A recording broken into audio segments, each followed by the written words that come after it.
Cheeseburger soup. Cheeseburger soup is a creamy and hearty soup that tastes like a cheeseburger in soup form. It is made with ground beef, vegetables such as onions, carrots, and potatoes, and is often flavored with Worcestershire sauce and mustard to give it a tangy, savory taste. The soup is thickened with a roux or flour and milk, and is finished off with a generous amount of shredded cheese, which gives the soup its creamy texture and rich flavor. Some variations of the recipe may also include diced tomatoes, pickles, or other ingredients that are commonly found in a cheeseburger. Cheeseburger soup is usually served hot and is a comforting and satisfying meal on a cold day. Sure, here's a recipe for cheeseburger soup that serves 6 to 8 people.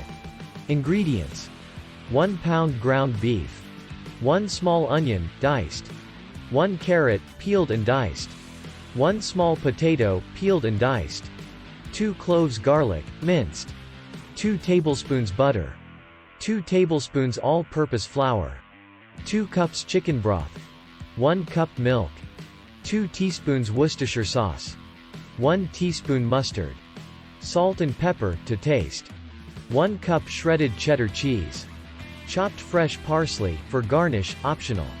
Instructions. 1. In a large pot or Dutch oven, cook the ground beef over medium heat until it is browned and crumbled. 1. Drain any excess fat. 2. Add the onion, carrot, potato, and garlic to the pot with the ground beef. 2.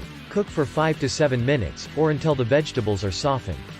3. In a separate small saucepan, melt the butter over medium heat.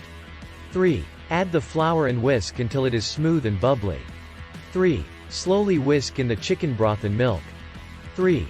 Bring the mixture to a boil, then reduce the heat to low and simmer for 5 minutes, or until the mixture has thickened. 4. Pour the milk mixture into the pot with the ground beef and vegetables. 4. Add the Worcestershire sauce, mustard, salt, and pepper. 4. Stir well to combine. 5.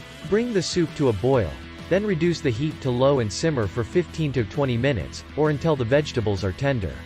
6. Stir in the shredded cheese until it is melted and well combined. 7. Garnish with chopped parsley, if desired. 7. Serve hot. I hope you enjoy this recipe. Let me know if you have any questions. Please don't forget to like, share, drop your comment below and subscribe my channel. Thank you.